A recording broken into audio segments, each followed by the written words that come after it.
La profecía había sido soltada y un buen grupo de valientes guerreros visionarios estaban dispuestos a alcanzarla. Tenían la certeza de obtener la promesa y, sin importar lo que eso pudiera significar, habían decidido obedecerla. Sus vidas tenían una sola meta y dirección: trascender. Era un pueblo con visión clara y definida, hombres y mujeres esforzados, de espíritu inquebrantable. Su sistema de valores era inamovible, su organización familiar y social admirable, su obediencia a la dirección divina incuestionable, dispuestos a dar su vida por alcanzar sus objetivos, celosos de dejar tras de sí nuevas generaciones más fuertes y poderosas de lo que ellos eran, y convencidos que la obediencia a esta profecía sería la ruta perfecta para lograrlo. La palabra profética que habían recibido esta vez era sumamente extraña, más que lo que generalmente suele serlo una profecía. Pero su convicción de la voluntad divina los llevó a pelear por ella, sufrir por ella, esperar en ella y caminar, literalmente caminar más de 200 años hasta alcanzarla. ¿Cómo se sostuvo este pueblo con sus niños, rebaños y sus posesiones por 200 años hasta encontrar la tierra que les había sido prometida? Dice Deuteronomio: Yahweh, Él solo lo guió. El pueblo no siguió a dioses ajenos. Hizo que fuera por la región montañosa y lo alimentó con las cosechas del campo. Lo nutrió con miel de la roca y con aceite de oliva de los pedernales. Lo alimentó con cuajada de la manada y leche del rebaño, junto con lo mejor de los corderos y carneros, junto con el trigo más selecto, y tomó el vino más fino. Generación tras generación se mantuvieron firmes a la visión profética, siendo sustentados en forma más que sobrenatural hasta llegar al sitio exacto donde el pueblo crecería, el lugar que les había sido revelado. El punto era que no sería fácil encontrarlo. La profecía se demoró en llegar, pero ellos esperaron porque estaban seguros que llegaría. Perseverantemente, generación tras generación, se comportaron conforme a la visión, y después de más de 200 años, de pronto, frente a sus ojos, se evidenció en vivo y a todo color aquel simbolismo maravilloso: la roca, el nopal, el águila y la serpiente. La profecía mexica dice: el lugar de su descanso, quietud y grandeza, donde ha de ser ensalzado su nombre y engrandecida la nación mexicana, que en ese lugar se edifique la más famosa ciudad que va a ser reina y señora de todas las demás de la tierra. Pues nuestro Dios lo dice. No dudéis de ello, pues todo cuanto nos ha dicho hemos hallado verdadero. Ahí donde encuentren un águila parada en un opal sobre una roca en el momento exacto que esté devorando una serpiente. Caminaron por fe, se establecieron alrededor de la roca y justo ahí seguimos sus generaciones. Los historiadores dicen que los mexicas hablaban una combinación de hebreo y algo más, y que México viene del hebreo Mashiach, Mesías, Mexico. La profecía bíblica dice: que Dios te dé mucho rocío del cielo, campos fértiles y abundancia de cosechas y vinos, que pueblos te sirvan y naciones se inclinen ante ti, que tú gobiernes sobre tus hermanos, que quienes te maldigan sean malditos. La visión es el testimonio que hay un día y una hora señalados. La respuesta a su incuestionable convicción no se hizo esperar. y muy pronto llegaron a ser el pueblo de mayor riqueza y esplendor de aquella época. En menos de 200 años, su imperio abarcaba 500,000 kilómetros cuadrados.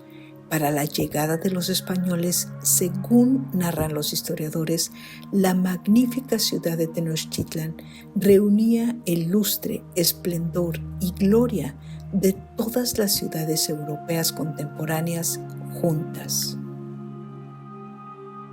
La gran ciudad de Tenochtitlan contaba con una infraestructura urbana extremadamente avanzada, un equilibrio ecológico insuperable, un gigantesco sistema hidráulico y muchas cosas más que son base de la técnica de ingeniería usada todavía hasta hoy.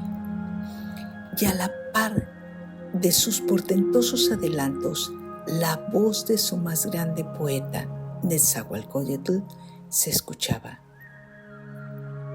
No sé en lo que es el dador de la vida. No en parte alguna puede estar la casa del inventor de sí mismo. Dios, el Señor nuestro, por todas partes es invocado, por todas partes es también venerado. Oh dador de la vida, solo como si entre las flores buscáramos a alguien, así te buscamos nosotros que vivimos en la tierra mientras estamos a tu lado. El que lo encuentra tan solo sabe bien esto: Él es invocado. Como un pueblo nómada logró tan impresionantes adelantos y un sistema de organización tan admirable en tan poco tiempo? Dios estuvo con ellos. ¿Y dónde nos perdimos? ¿Qué fue lo que detuvo a estos valientes guerreros? ¿Qué trastocó su espíritu visionario e inquebrantable? ¿Qué fue lo que hizo de sus generaciones gente timorata, acomplejada y servil? ¿Qué menguó la identidad de este pueblo? ¿Qué lo llevó de ser la cultura más floreciente de América a ser el país con las peores y más desgarradoras estadísticas de abuso, vejación, violencia, corrupción, impunidad, perversión sexual, secuestro, acoso, pobreza infantil, educación y más, como ostenta hoy? Se olvidaron de Dios. Aquellos mexicas que llegaron de la tierra de los abuelos sagrados, Abraham, Isaac y Jacob, con una inteligencia tan superior y una visión por demás sobrenatural, se hicieron uno con los chichimecas, gente iletrada y salvaje de la zona, se mimetizaron con sus prácticas paganas y se olvidaron de las instrucciones de Dios. Deuteronomio dice: cuando conquisten la tierra, deberán destruir completamente los lugares donde la gente adoraba a sus dioses. Derrumbarán sus altares, romperán sus piedras memoriales, romperán en pedazos sus ídolos, para que sean borrados de ese lugar los nombres de los dioses falsos. Sé cuidadoso y no te dejes llevar por la tendencia a imitarlos. Cuando entres en la tierra que el Señor tu Dios te da, no imites las costumbres perversas de esas naciones. Todos los que practican eso son abominables a Yahweh tu Dios. Yahweh tu Dios está expulsando a esas naciones de esta tierra debido a esos actos perversos. Tienes que ser totalmente fiel a Yahweh tu Dios.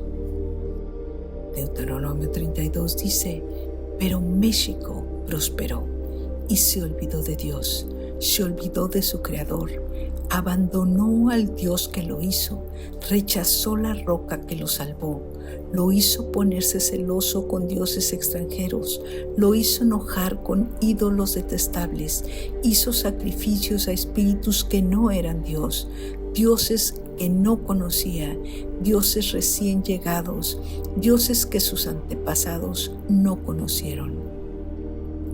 Olvidaste la roca que te dio vida, olvidaste al Dios que te dio a luz. Yahweh vio esto y los rechazó, porque sus hijos e hijas lo enojaron. Él dijo: esconderé mi cara de ellos y puedo ver cuál será su final. Porque ellos son una generación perversa, hijos sin integridad.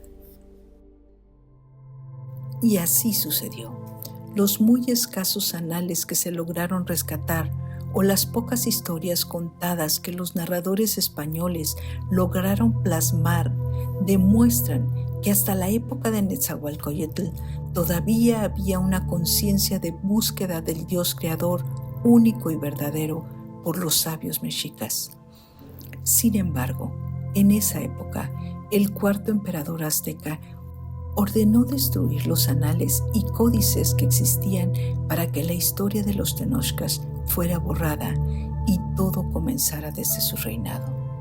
Con ello, sepultó la verdad de la visión original, los antecedentes históricos, el origen de los mexicas y los elementos escritos que pudieran llevarnos a avalar como cierta la teoría de que México es el país ungido, proveniente de la tribu perdida de Manasés. A partir de ahí, los sacerdotes se olvidaron de Dios y el pueblo se inclinó cada día más a tener prácticas abominables que acarrearon el terrible juicio divino que hasta hoy vemos tan claramente evidenciado en la decadencia en todos sentidos en la nación. Dice Deuteronomio 32, ellos me hicieron dar celos con un Dios que no es Dios, con sus dioses sin valor me hicieron enojar. Entonces yo les daré celos con un pueblo que no es pueblo, con una nación sin valor los haré enojar, porque el fuego ha sido encendido por mi ira y quemará hasta el mundo de los muertos, destruirá la tierra y sus cosechas, e incendiará las bases de las montañas. Acumularé desastre tras ellos, usaré todas mis flechas en su contra. Ellos estarán débiles por el hambre y destruidos por la terrible enfermedad, una epidemia mortal. Enviaré animales salvajes en su contra, junto con serpientes venenosas. Los soldados los matarán en las calles y el terror los matará en sus habitaciones. Los jóvenes y las muchachas morirán, niños y viejos morirán. Yo dije, los destruiré, acabaré completamente con ellos. Pero me temía que su enemigo me hiciera enojar, que sus enemigos tergiversaran lo que pasó, que ellos dijeran, ganamos por nuestro propio poder y Yahweh no hizo nada para esto. Porque ellos son una nación sin sentido y no tienen entendimiento. Si fueran inteligentes, ellos entenderían esto. Ellos reflexionarían sobre lo que les pasó. ¿Cómo es posible que un hombre persiga a 1000 hombres? ¿Y cómo es posible que 2 hombres persigan a 10,000? A no ser que su Dios los haya vendido. A no ser que Yahweh los haya entregado.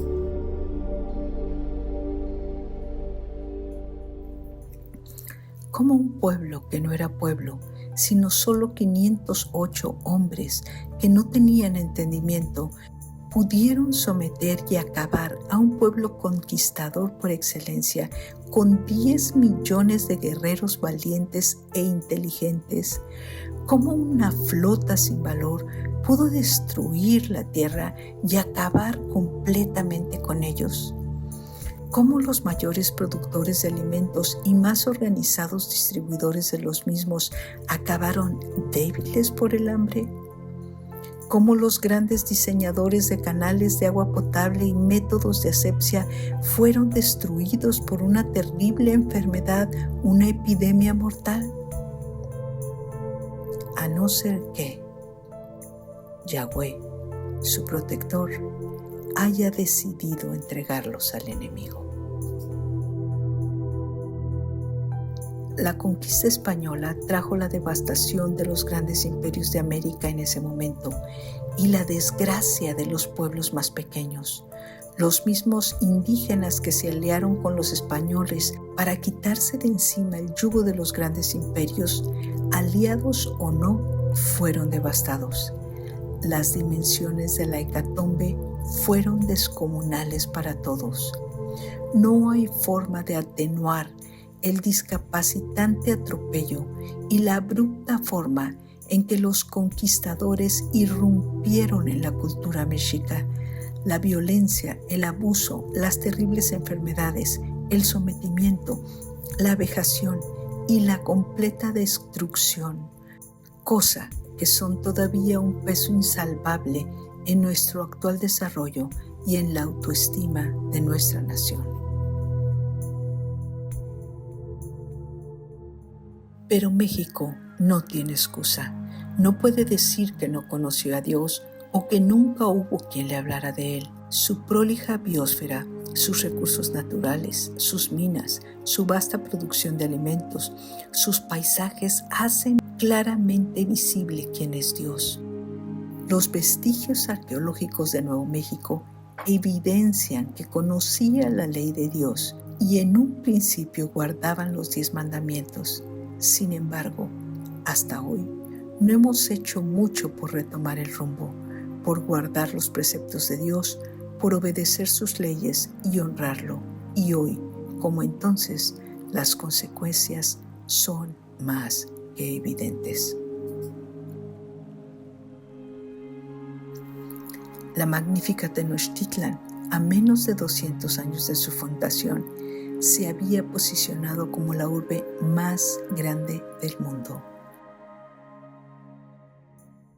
Tan solo un año después del arribo de los españoles, el 50% de la población del Valle de México había dejado de existir. Y tras las pestes importadas de Europa, más del 97%, sí, el 97% de la población había desaparecido.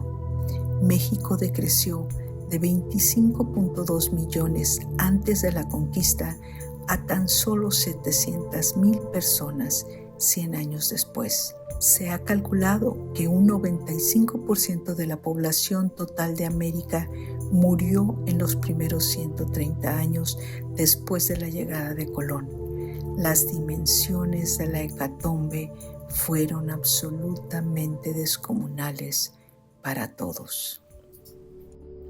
Deuteronomio 28 dice: sucederán todas estas maldiciones y continuarán persiguiéndote y apoderándose de ti hasta que seas destruido, porque no obedeciste la voz de Yahweh tu Dios, ni cumpliste sus mandatos y leyes.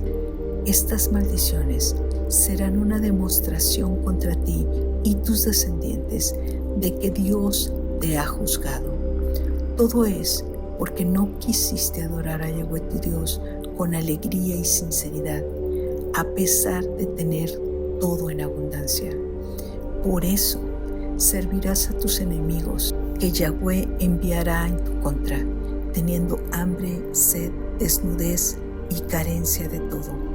Él pondrá un gran peso sobre ti hasta que te haya arruinado. Yahweh enviará contra ti una nación lejana al final de la tierra, como el águila viene rápidamente del cielo. No conocerás el idioma de aquella nación. Será una nación cruel que no respetará a los ancianos ni tendrá piedad de los jóvenes. Se comerán las crías de tu ganado y las cosechas de tu tierra hasta que estés destruido. No te dejará grano, vino nuevo, aceite, terneros o corderos hasta que estés desnutrido. Esa nación te sitiará y atacará todos tus pueblos hasta que tus altas y fuertes murallas en las que tanto confías sean destruidas en toda tu tierra. Esa nación te sitiará y atacará todos los pueblos en toda la tierra que Yahweh tu Dios te ha dado. El enemigo te sitiará y te hará sufrir. No tendrás de qué alimentarte y entonces te comerás a tus propios hijos, los cadáveres de los mismos hijos que Yahweh tu Dios te ha dado. No hay forma de percibir el sufrimiento de los niños y adultos, el dolor, el terror o la incertidumbre, mucho menos de poner en palabras las iniquidades de esa nación cruel que no respetó ni a los ancianos ni a los niños y que Dios usó para despojar a México de su honor, de su riqueza y de su gloria. Dice Deuteronomio 28. ¿Dónde están los dioses en quienes ustedes tanto confiaban? ¿Dónde están esos dioses a quienes les llevaban ofrendas? Pídanles que vengan a ayudarlos. Dense cuenta ahora que yo soy el único Dios. Indudablemente, como nación, hemos causado la más terrible indignación en Dios por tanta sangre derramada de mil formas hasta nuestros días. Lo hemos movido a celos con tantos altares malolientes en cada esquina de la ciudad. Hemos hecho enojar al Dios que nos creó con tanta basura ideológica que les hemos metido en la cabeza a los jóvenes. Le hemos roto el corazón con tantos pecados sexuales. Y aunque nos bendijo con un país extremadamente rico, no hemos volteado al cielo para pedir perdón y darle gracias. No vemos todavía a México orando. Hoy, 5 siglos después, aún no hemos caído de rodillas al piso para clamar por perdón y misericordia. Ni estando bajo su juicio hemos dejado nuestros malos caminos ni apelado a su misericordia. Aquel guamazo de la conquista y todo el traumatismo interno siguen causando demasiados estragos negativos, pero pocos corazones arrepentidos. El pecado de los padres sigue cayendo sobre los hijos y el dolor, la frustración y el enojo desde aquel momento está creando generaciones más violentas, insensibles, inseguras y hostiles. ¿Cómo recuperar la visión de aquellos valientes guerreros? ¿Cómo recuperar el carácter firme para caminar con una fe inquebrantable hacia la gran profecía? ¿Cómo levantar una nueva generación que busque a Dios de todo corazón y viva para honrarlo? ¿Cómo proclamar una pasión por Dios a un pueblo con tantos y tantos dioses baratos? Hoy, más que nunca, estamos ante la inminente necesidad de sonar la trompeta y hacer un llamado a la santidad dentro de la iglesia, de crear conciencia de intimidad con Dios entre nuestros hermanos, de despertar a los adoradores verdaderos entre los jóvenes y crear grupos de intercesión sólidos que clamen por las ciudades y por la nación día y noche. Dice Isaías 62, en tus murallas yo he puesto guardias que de día y noche dirán, ustedes los que adoran a Dios, no se queden callados, no le den a Dios ni un minuto de descanso hasta que reconstruya a México y la haga una ciudad famosa. Desde hace más de 50 años, profetas de todo el mundo han anunciado que el último gran avivamiento antes de la venida de Cristo iniciará en México. Y alrededor del mundo muchos lo han creído. ¿Lo creeremos nosotros? ¿Por qué? ¿Por qué Dios haría esto? Tal vez porque no hay otra nación que teniendo tanta riqueza natural y la evidente bendición de Dios en ese sentido, esté en una situación tan deplorable y nadie podría dudar que sería solo la infinita misericordia de Dios la que nos vuelva a levantar para proclamar su grandeza y darle gloria, porque tendrá que ser su poder y no nuestras grandes estrategias u organizaciones lo que logre cumplir en México todas las profecías. Dice 2 Corintios, Tenemos este tesoro en vasijas de barro para demostrar que este extraordinario poder que obra en nuestra vida no viene de nosotros, sino de Dios. Los códices dicen, estas culturas van a crear seres humanos con corazones sólidos y con la cualidad, la fuerza y el ímpetu para luchar ante las adversidades de la vida cotidiana, pero además dueños de algo muy importante, la libertad. México siguió siendo hasta hace poco la ciudad más grande del mundo. La profecía sigue ondeando en su bandera, considerada la bandera más hermosa del mundo. Cada vez que un mexicano entona el himno nacional, proclama que su eterno destino por el dedo de Dios escribió, y es tiempo para que el soldado que en cada hijo el cielo le dio, se levante y pelee por los que no tienen fuerza, voz ni esperanza.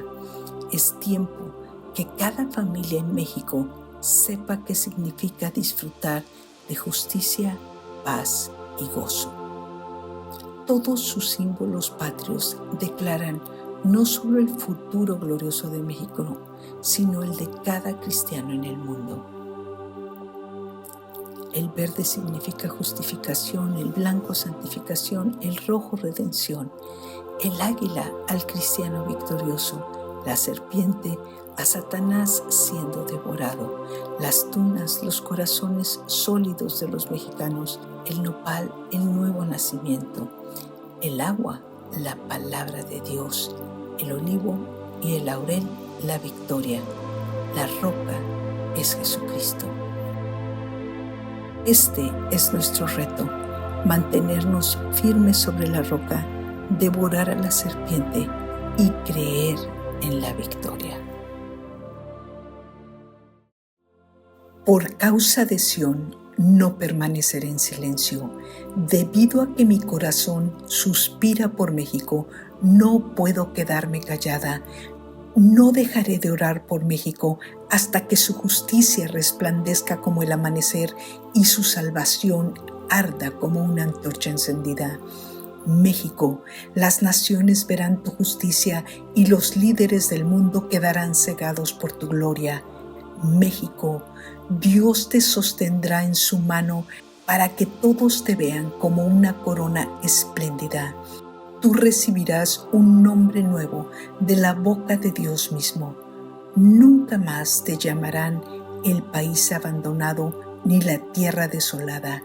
México, tu nuevo nombre será la nación del deleite de Dios. Oh México, Dios ha puesto guardias en tus fronteras y litorales. Ellos orarán continuamente de día y de noche. Intercesores, no descansen. Ustedes que dirigen sus oraciones a Yahweh, no le den descanso a Dios hasta que termine su obra, hasta que haga de México el orgullo de toda la tierra. El Señor ha jurado solemnemente a México: nunca más te entregaré a tus enemigos, nunca más vendrán extranjeros para llevarse tu vino y tu riqueza. Ustedes los mexicanos comerán lo que cultivan y disfrutarán su trabajo alabando a Dios en su templo. Salgan, preparen el camino para el regreso de mi México. Emparejen el camino y levanten una bandera para que la vean todas las naciones. Dios ha enviado el siguiente mensaje a cada país. Díganle a México: ya viene tu Salvador. Dios trae consigo tu recompensa. Mexicanos serán llamados el pueblo santo, el pueblo redimido por Yahweh, y México será conocido como el país deseable, la nación del Mesías.